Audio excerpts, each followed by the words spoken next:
Hello friends, రేపు రాబోయే complete episode ఇప్పుడు వీడియోలో చూస్తారు. వీడియోలోకి వెళ్ళిపోతే అరవింద ఆ రౌడీ దగ్గర అలా నిలబడి గట్టిగా నవ్వుతూ ఉంటాడు. ఇక అప్పుడే ఏమైందిరా, వాళ్ళని ఏం చేసావురా, ఎందుకు నవ్వుతున్నావురా, లోపలికి వచ్చి వెళ్ళినప్పటి నుంచి ఎందుకు అలా నవ్వుతున్నావురా అని చెప్పి అతను అంటూ ఉంటాడు. అయినా సరే అరవింద నవ్వుతూ ఉంటాడు. ఇక నవ్వి అలా చైర్లో కూర్చొని నవ్వుతూ ఉంటాడు. చెప్పరా, ఏం చేసావురా చెప్పరా అని అంటూ నవ్వుతూ ఉంటాడు. ఇక అలా అడుగుతూ ఉంటాడు అతను.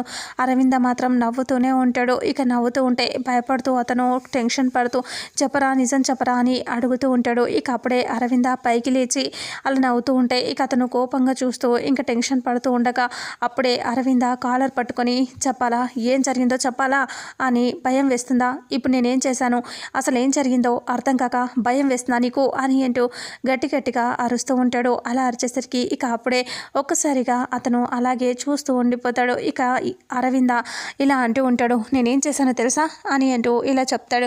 అప్పుడు లోపలికి వెళ్ళి వాళ్ళందరినీ విడిపించేసి వెనక డోర్ నుంచి పంపించేస్తాడు అరవింద. ఇక అదంతా చెప్పి ఇదే జరిగింది అని అంటూ చెప్తాడు. నా వాళ్ళ మీద చేయి వేస్తే ఊరుకుంటాను అనుకుంటున్నావా, నా వాళ్ళని తీసుకొచ్చి ఇక్కడ కూర్చోబెడితే ఊరుకుంటాను అనుకుంటున్నావా, సాఫ్ట్గా ఉన్నాడు ఆఫీస్ బాయ్ అని అనుకుంటున్నావేమో, ఇంకా ఏం చేయడు అనుకుంటున్నావేమో, నా గురించి తెలియదు, బెజవాడ అరవింద ఇక్కడ అని అంటూ సీరియస్గా అనేసి కాలర్ పట్టుకుంటాడు. ఇక అప్పుడే ఆ రౌడీలు కొట్టడానికి ఇంకా అందరూ ఇలా పట్టుకోవటానికి వస్తూ ఉంటే అందరినీ తన్నేసి కొట్టేస్తూ ఉంటాడు అరవింద. ఇక అప్పుడే ఆ రౌడీ కూడా అలాగే చూస్తూ ఉంటాడు. ఇక ఇటు పక్క నుంచి బుజ్జమ్మ, అక్షర, అలాగే రాఘవేంద్ర అందరూ కూడా ఇటు పక్క నుంచి వస్తారు. ఇక అప్పుడు అరవింద కొడుతూ ఇంకా అందరినీ కొట్టేసరికి అందరూ పారిపోతాడు. చివరకరగా ఇంకా మెయిన్ విలన్ ఒకడే ఉంటాడు, అతన్ని ఇంకా చాలా కొడుతూ ఉంటాడు. ఇక అప్పుడే బుజ్జమ్మ, అలాగే అక్షర, రాఘవేంద్ర అందరూ వచ్చి నిలబడి చూస్తూ ఉంటారు కదా. ఇక అప్పుడు రాఘవేంద్ర ఇలా అంటాడు, అరవింద అమ్మని కొట్టింది ఇక వీడే అని అంటూ చెప్పేసరికి, అవునారా, నువ్వే మా అమ్మని కొట్టావా, మా అమ్మని కొట్టేటంత మగాడివారా నువ్వు, మా అమ్మ మీద చెయ్యి చేసుకుంటావా, నేను ఏం చేస్తానో చూడు అని అంటూ వాని బాగా కొట్టి రెండు చేతులు ఇలా విరిచేస్తాడు. ఇక చేతులు అలాగే స్ట్రైట్గా ఉండిపోతాయి.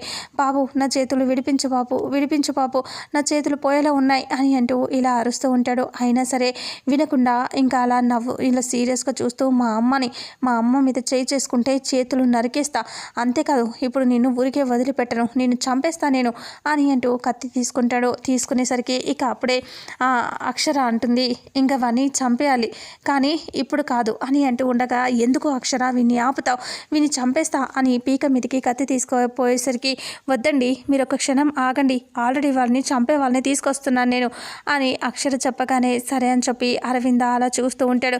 ఇక అప్పుడు కోపంగా చూస్తూ ఉండగానే ఇంకా, సార్ వదిలిపెట్టండి సార్, నా చేతుల్ని ఇలా తీయండి సార్, మేడంకి క్షమించమని అడుగుతాను సార్ అంటే, చెప్పరా క్షమించమని అడుగు అని అంటూ ఉండగానే ఇక అప్పుడే క్షమించండి మేడం అని అంటే, ఆ చేతులతో కొట్టావు కదా, రెండు చేతులు ఎత్తి దండం పెట్టి చెప్పు అని అక్షర అంటుంది.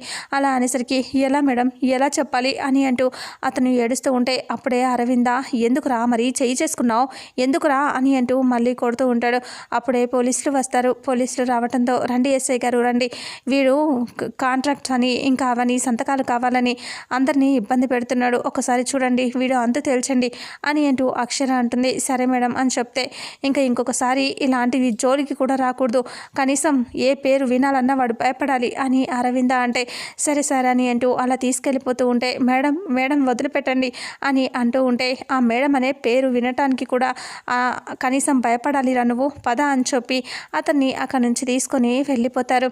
అలా వాళ్ళంతా వెళ్ళిపోయేసరికి ఇక అప్పుడే అక్షర, అరవింద ఇంకా అలాగే చూస్తూ, ఇంకా అప్పుడు అరవింద సీరియస్గా చూస్తూ ఇలా అంటాడు, ఏంటి బావా, నువ్వు ఎప్పుడు వచ్చావు, నువ్వు వచ్చినప్పుడు చెప్పాలి కదా, నువ్వు వచ్చావు సరే, నేరుగా ఇక్కడికి ఎందుకు వచ్చావు అని అంటూ అడిగేసరికి, లేదు నేను అసలు వస్తాను అనుకోలేదు, ఈరోజు సడన్గా కుదిరింది వచ్చాను, ఇక్కడికి వచ్చి రాగానే ఏదో కేసు ఉంది అని చెప్పారు, సరే పని చూసుకొని అక్కడ ఫంక్షన్కి వద్దాంలే అనుకున్నాను, అలా అంతలోపే ఇలా జరిగిపోయింది అని అంటూ చెప్పేసరికి ఇక అప్పుడే బుజ్జమ్మ అంటుంది, ఇంకా ఎవరిని నమ్మొద్దు రాఘవేంద్ర, ఇక నుంచి ఎవరిని నమ్మొద్దు అల్లుడు గారు అని చెప్తే ఇంకెప్పుడు నమ్మను అని అంటూ చెప్తాడు రాఘవేంద్ర. ఇక అప్పుడే అక్షర అరవింద వాళ్ళు చూసి ఇంకెప్పుడైనా ఇలాంటి వాళ్ళు చెప్పినప్పుడు వినొద్దు అని అంటే, అవును చెల్లమ్మ ఇప్పటికీ బుద్ధి వచ్చింది కదా, ఇంక నుంచి అస్సలు చచ్చిన ఎవరి మాట వినను నమ్మను అనేసి చెప్తాడు. ఇక ఆ తర్వాత అక్కడి నుంచి ఇంటికి బయలుదేరి వెళ్ళిపోతారు.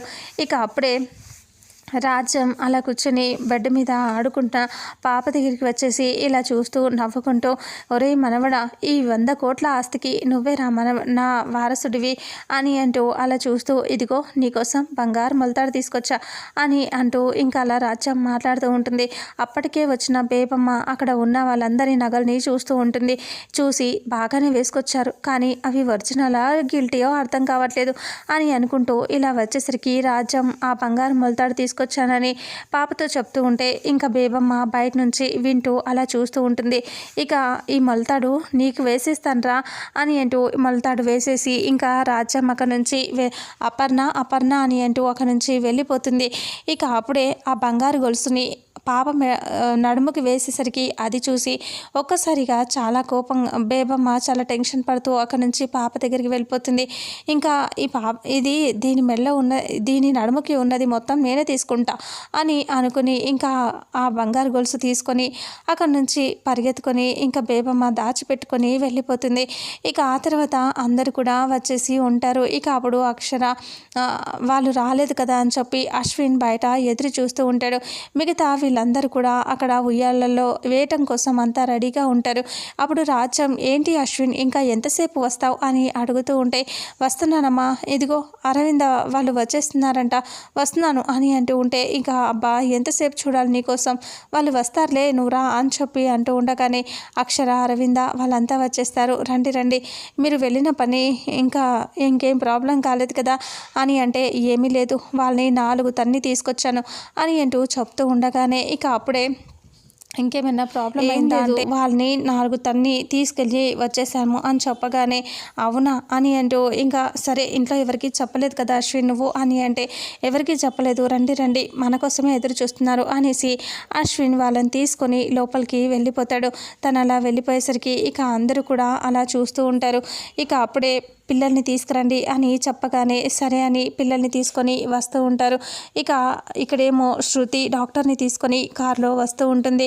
అలా వస్తూ, ఇప్పుడు వస్తున్నాను, అసలైన సాక్ష్యం తీసుకొస్తున్నాను, వచ్చాక మీ సంగతి చెప్తాను అని శృతి అనుకుంటూ ఉంటుంది. సడన్గా కార్ ఆగిపోతుంది. ఆ కార్ అలా ఆగిపోయేసరికి ఒక్కసారిగా శృతి ఏమైంది అని అడుగుతుంది. ఏమో మేడం తెలియట్లేదు అని చెప్పగానే, ఇంకా తెలియకపోవటం ఏంటి, తొందరగా స్టార్ట్ చేయి అని అంటూ ఉంటే, సరే మేడం చూస్తున్నా అని అంటూ అతను ట్రై చేస్తూ ఉంటాడు.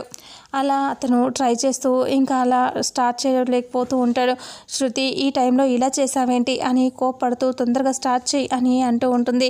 ఇక ఆ తర్వాత ఇక్కడ రాజ్యం అందరూ కూడా అక్షర అందరూ కూడా ఉంటారు కదా. ఇక అలాగే పిల్లల్ని ఉయ్యాల్లో వేయమని చెప్పగానే సరే అని చెప్పేసి, ఉయ్యాల్లో వేసేదానికంటే ముందు పంతులు గారితో కార్యక్రమం జరిపించాలి కదా అని అంటే, అవును అని చెప్పి పిల్లలకి పేర్లు పెట్టడం కోసం అన్ని ఏర్పాట్లు చేసి ఉంచుతారు. ఇక అక్కడ కూర్చొని ఇంకా అలా అపర్ణ వాళ్ళ పిల్లల్ని అలాగే ఇంకా వాళ్ళని ఇంకా అందరినీ కూర్చోబెట్టి 2 కూర్చోబెట్టి ఇంకా పేర్లు రాయిస్తారు. ఇక మీ బాబు పేరు అంటే మేము ప్రశాంత్ అనుకుంటున్నాము అని అంటే, సరే చెవిలో 3 సార్లు చెప్పండి అంటే సరేనంటారు. ఇక ఆ తర్వాత రాజ్యం మనవరాలు అదే అప్పు కూతురి గురించి అడుగుతారు. ఆ బాబు పేరేంటి అని అంటే, లక్ష్మి అని రాజ్యం చెప్తుంది. ఇక లక్ష్మీనా అని అంటూ పంతులు గారు చూస్తూ ఉంటే, ఏ లక్ష్మి పెట్టొద్దా, సినిమాలో పెడతారు కానీ ఇక్కడ పెడితే తప్పేంటి, ఏం కాదు అని అంటూ లక్ష్మి పెట్టండి అని అంటూ రాజ్యం అంటుంది. అలా అనేసరికి సరే అని లక్ష్మి అని చెప్పి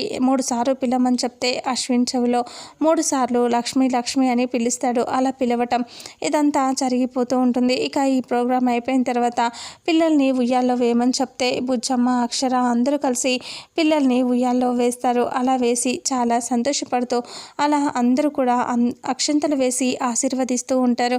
అప్పుడు అందరూ అక్షంతలు వేయటం ఆశీర్వదించటం అదంతా చూసి ఇంకా అంతా హ్యాపీగా ఉంటారు. అక్కడ బేబమ్మ మాత్రం ఆ నడుము గొలుసు తీసుకుంటుంది కదా, అది చూసుకొని నాకు కొద్ది రోజుల దాకా ఎవరిని డబ్బులు అడగాల్సిన అవసరం ఉండదు అని అనుకుంటుంది.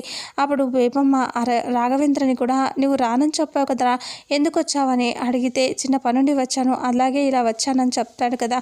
ఆ తర్వాత అంతా అలా ఆశీర్వదించడం అదంతా అయ్యేటప్పుడే రాజ్యం సడన్గా పాప నడుముకి ఉన్న గొలుసుని చూస్తుంది. ఆ గొలుసు కనిపించదు కదా, అది చూసి అయ్యయ్యో బాబు నడుముకి నేను బంగారు గొలుసు వేశానే, అది ఎక్కడా అని అంటూ ఉంటే, ఇక మీరు వేశారా, ఎప్పుడు వేశారు అని అంటూ ఉంటే, ఇంతకు ముందే వేశాను నేను అని రాజ్యం చెప్తుంది. అయ్యయ్యో బంగారు గొలుసు ఎక్కడ పోయింది, ఎవరు తీసుకెళ్ళిపోయారు అని అంటూ ఉంటే, ఇంకా అప్పుడే ఒక ఆవిడ ఇలా అంటుంది, నీ మొహానికి నువ్వు ఎప్పుడైనా బంగారు గొలుసు కొంటావా అంటే అని నువ్వు కొనవు అని అంటే, ఎందుకు కొనను, నా మనవడి కోసం నేను 5 లక్షల విలువ చేసే బంగారం కొన్నాను నేను అని అనేసరికి బేబమ్మ ఒక్కసారిగా చాలా సంతోషపడుతూ ఎగ్జైట్ అయిపోతూ ఉంటుంది. అమ్మో 5 లక్షలే, ఇంకా నేను చాలా రోజులు కూర్చొని తినొచ్చు అని బేబమ్మ అనుకుంటూ ఉంటుంది. ఇక ఆ తర్వాత ఇక్కడ అరవింద అందరూ అలా నించొని ఉంటారు కదా, అది కనిపించట్లేదంటే అప్పుడు బుజ్జమ్మ అంటుంది, దయచేసి అందరూ కోఆపరేట్ చేయండి అని చేతులు ఎత్తి దండం పెడుతూ అందరినీ వేడుకుంటుంది. ఇక అందరూ కూడా ముందుకు వచ్చేసి ఇలా చూపిస్తూ ఉంటారు. అప్పుడు బేబమ్మ అమ్మో ఇక్కడే ఉంటే దొరికిపోతాను అని కిచెన్లోకి వెళ్ళి ఒక డబ్బాలో అది వేసి మూత పెట్టి, ఇది వెళ్ళేటప్పుడు నేను తీసుకొని వెళ్ళాలి అని అనుకుంటూ ఇక అలా వచ్చేసి మళ్ళీ నిలబడుతుంది. అందరూ చెక్ చేసుకోవటం అయిపోయాక అప్పుడు బేబమ్మ వచ్చి ఇలా అంటుంది, నన్ను కూడా చెక్ చేయండి అని అంటూ ఉంటుంది. ఇక అప్పుడు బుజ్జమ్మ అందరూ అలా చూస్తూ ఉంటే, ఏది దానికే ఉంటుంది, ఇప్పుడు నేను చుట్టాం కదా అని నన్ను వదిలేయకూడదు, నన్ను కూడా చెక్ చేయండి అని అనగటంతో సరే అని ఇంకా అప్పుడు చెక్ చేసి ముందుకు వచ్చి తనే ఇది ఇక్కడ చూడండి నా దగ్గర ఏం లేదు అనేసి తను పక్కకు వెళ్ళిపోతుంది. ఇక అప్పుడే రాజ్యం బాధపడుతూ అయ్యయ్యో అనవసరంగా వేశానే, ఇదంతా అయిపోయాకన్నా వేయాల్సింది అని ఇప్పుడు ఏం చేయాలి అని అంటూ ఉండగానే శృతి ఇంకా ఏం చేయాల్సింది చేయాలి అని అంటూ అక్కడికి వచ్చేస్తుంది. శృతిని చూసి అందరూ అలా షాకింగ్గా చూస్తూ ఉంటారు. ఇక అప్పుడే మళ్ళీ రాజ్యం అంటుంది, నా మనవడిది నడుము కొలుసు నువ్వు కానీ దొంగతనం చేసావా ఏంటి అని అనేసరికి, నీ మనవడి దగ్గర నేను దొంగతనం చేయాల్సిన అవసరం లేదు, నేను చెయ్యను అని అంటూ శృతి అంటుంది. మళ్ళీ ఎందుకు వచ్చావు, పో ఇక నుంచి అని అంటూ ఉంటే, అయినా సరే నేను ఎందుకు పోతాను, మీకు అసలు నిజం చెప్పటానికి నిజమైన వ్యక్తిని తీసుకొచ్చాను అని అంటూ శృతి అంటూ ఉంటుంది.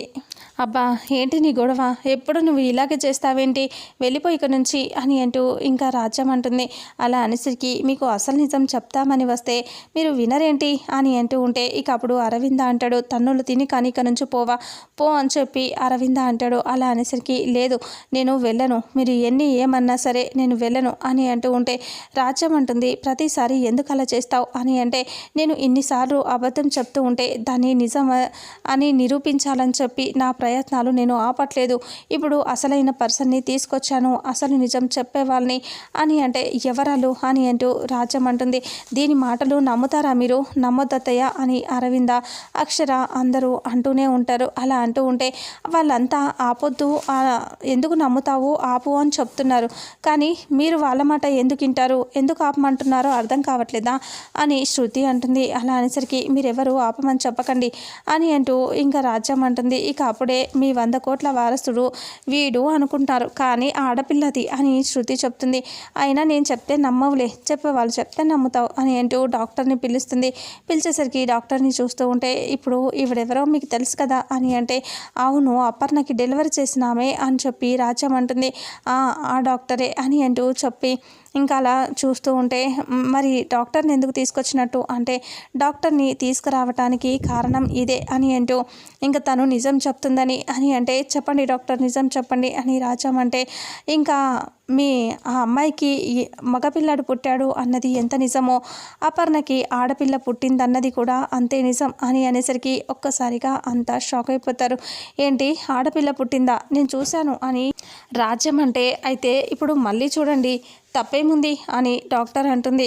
ఇది మా వృత్తికి మా హాస్పిటల్కి చెడ్డ పేరు వస్తుంది, అందుకే మేము నిజం చెప్తున్నాం అని చెప్పగానే ఇక అప్పుడే ఒక్కసారిగా రాజ్యం అలా పాప వైపు చూస్తూ ఉంటే అక్షర అపర్ణ అందరూ కూడా చాలా టెన్షన్ పడుతూ చూస్తూ ఉంటారు.